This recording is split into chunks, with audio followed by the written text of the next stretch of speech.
At first glance, she looked like a mistake. Faded clothes, expired ID, a name not on any list. But when her bag hit the table and that patch fell out, a colonel froze. And every soldier at the gate learned some ghosts aren't dead. They're just waiting for the right moment to return. To understand why she came back now, listen closely to what happened next. It started like a routine protocol check. Lena Mori arrived at Northwell Base on a bright Tuesday, walking steadily toward the main gate with a visitor pass that had technically expired 2 weeks earlier. She looked unassuming, mid-40s of Asian American descent, slim build, wearing scuffed hiking boots and a military-style canvas jacket faded from years of wear. A green backpack hung from her shoulder, weighted not by personal items, but by tools few civilians would ever recognize.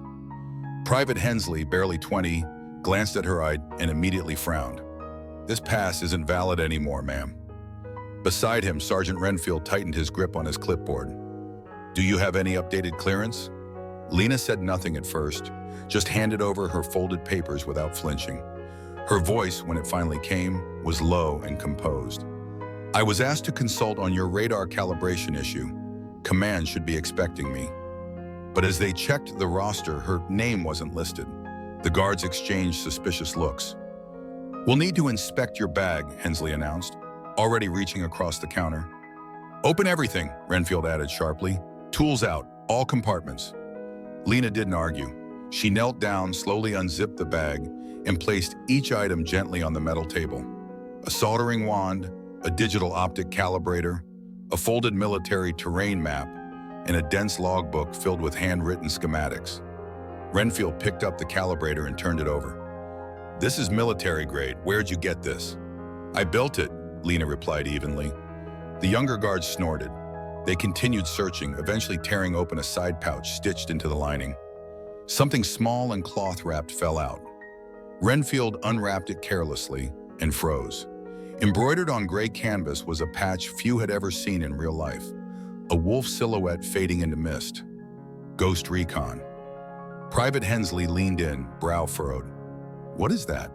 Lena remained perfectly still. "Just an old unit." That's when Colonel Damon Hartley happened to walk by. He caught a glimpse of the emblem and stopped mid-step. His face turned pale. He stepped forward, eyes locked on the patch. "Where did you get this?" he asked quietly. The guard straightened, confused. Hartley didn't look away. "Stand down," he ordered. "Don't touch anything else. That's Ghost Recon." Silence swept over the checkpoint. Lena didn't react. She had expected this. She had lived through worse. And once again, she'd arrived at a gate where her name meant nothing, until someone remembered what couldn't be erased. Colonel Damon Hartley didn't say a word for a moment. He simply stared at the faded patch lying on the inspection table. The wolf silhouette dissolving into mist, Ghost Recon's insignia, hadn't been seen on base in over a decade. And yet here it was, sitting among soldering tools and a weathered logbook, casually spilled from a civilian's bag. "Inside now," he said quietly, gesturing for Lena Mori to follow him. Private Hensley and Sergeant Renfield stood frozen, unsure whether to salute or apologize. Lena, still silent, calmly gathered her things and stepped into the checkpoint office with the colonel. The door shut behind them with a quiet click. Inside the cramped room, Hartley stood with his arms crossed, studying her closely. "Ghost Recon was dissolved in 2012, he said at last. "Officially, every member died in the Kandahar ambush. That mission was blacker than black." Lena nodded once. "That's what the files say." "But you're standing here." "Yes, sir. Some of us walked out. We weren't supposed to." She placed the heavy logbook on the table. Hartley opened it, flipping through densely packed handwritten notes. Dates, call signs, encrypted radio signatures, anomaly patterns, jamming frequencies. His brow furrowed deeper with each page. "Where did you get this signal analysis?" "I ran it myself," Lena replied. "Your drones are being hit with targeted interference, not a malfunction, intentional signal distortion." The colonel stiffened. "We've had anomaly reports for 3 months. Loss of GPS lock, erratic flight paths. Our techs thought it was atmospheric conditions." Lena shook her head. "It's not the environment. It's a backdoor signal, someone broadcasting directly into your drone systems." "From where?" Not far, but more importantly, it's familiar. That word made Hartley pause. You think someone from your old unit? I don't want that to be true, she said quietly. But the interference pattern matches techniques we designed during Ghost Recon training, specifically the shadow protocols. Hartley swallowed hard. Shadow protocols were never declassified. Only a handful of people even knew the name. Why didn't you come to me sooner? He asked. Why show up with an expired pass and no warning? Lena leaned forward slightly. The last time I filed an official report about a security breach, they deleted me, pulled my name from the rolls. Ghost Recon didn't just vanish. We were erased. Hartley's jaw clenched.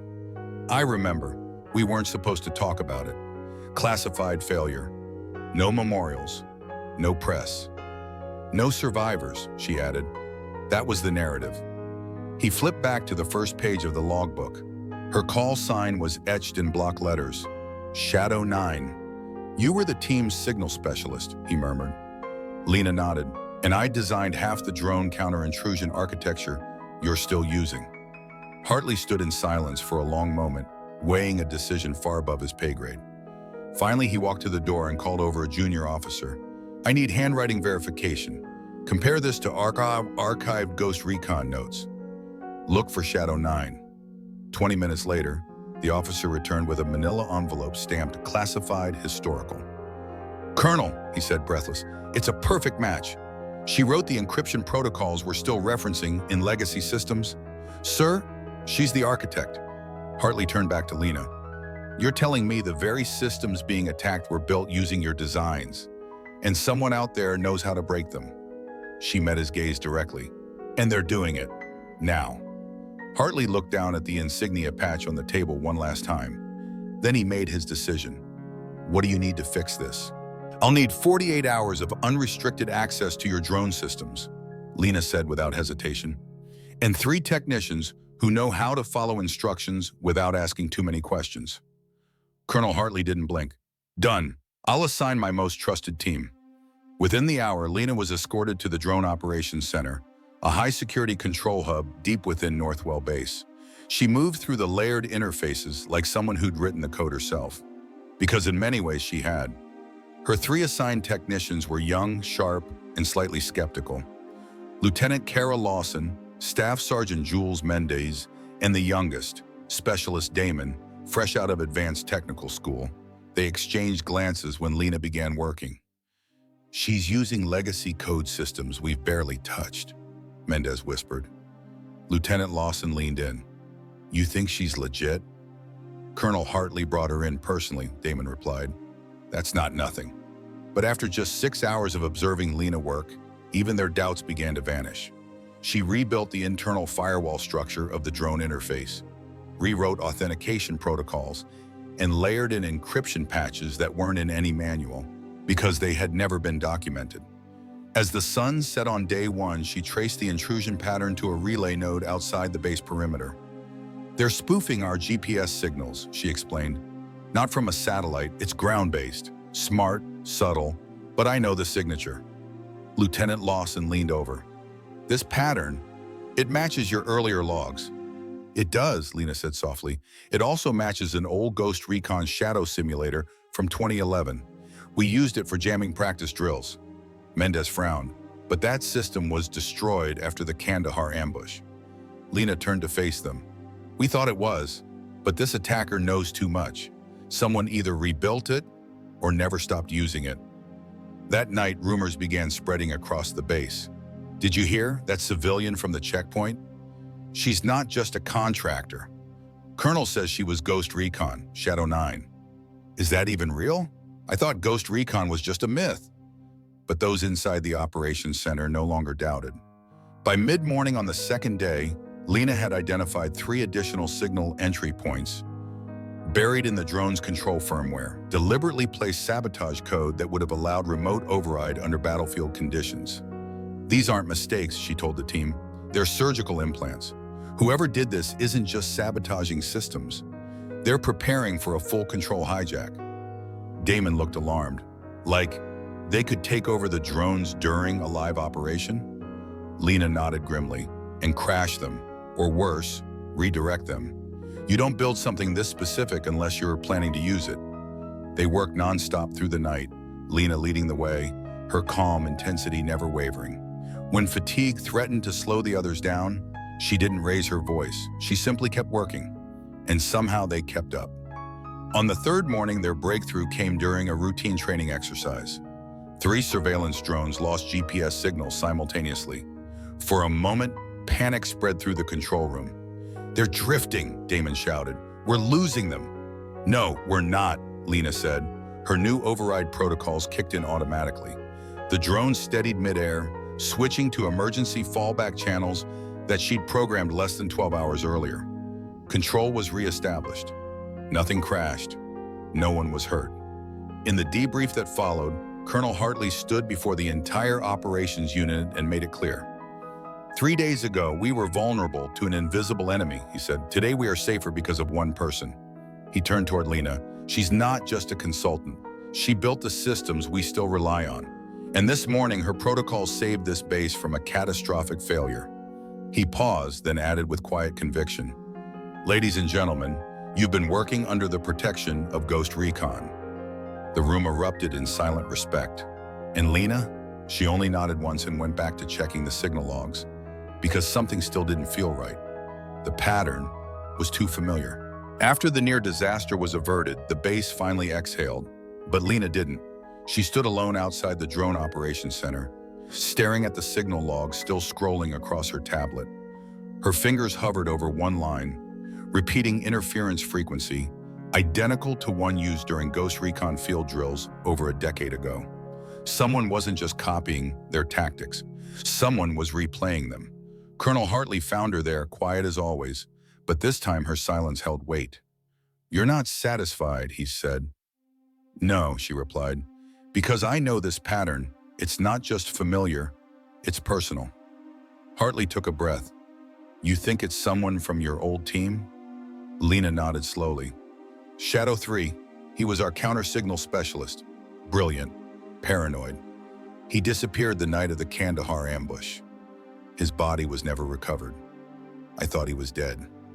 And now you think he's using your old tools against us?" She didn't answer right away. Finally, "Only someone inside Ghost Recon could manipulate our systems this precisely. If it's him, he didn't just survive. He's turned rogue." Hartley clenched his jaw, and he knows exactly how we operate.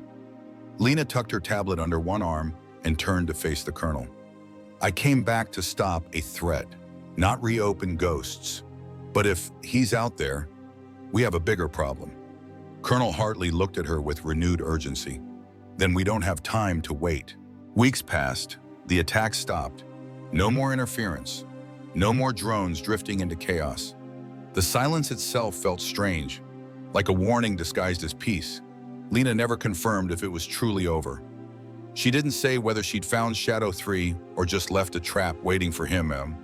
What she did leave was a complete rewrite of Northwell's drone defense protocols, hardened with layers even the original Ghost Recon team never envisioned. She refused Colonel Hartley's offer for reinstatement. "No titles, no files, no spotlight," she said. "Just let me keep the base safe, on my terms." And so, every Wednesday she returned, quietly, without uniform or clearance badge. She moved like a ghost through the control rooms, checking systems, reviewing logs, never asking for recognition. But this time, everyone knew who she was. At the checkpoint where she was once searched and dismissed, a small plaque now hung discreetly on the wall. "In honor of those who protect without permission, Shadow 9 still watches." The young soldiers saluted her without being told. The technicians called her Miss Mori with a kind of reverence. And when new recruits asked who she really was, the older crew would just smile and say, "If the system ever starts acting strange, pray she walks through that gate again." Because true strength isn't always loud. Sometimes it works in silence. And sometimes the most important line of defense doesn't show up on any roster.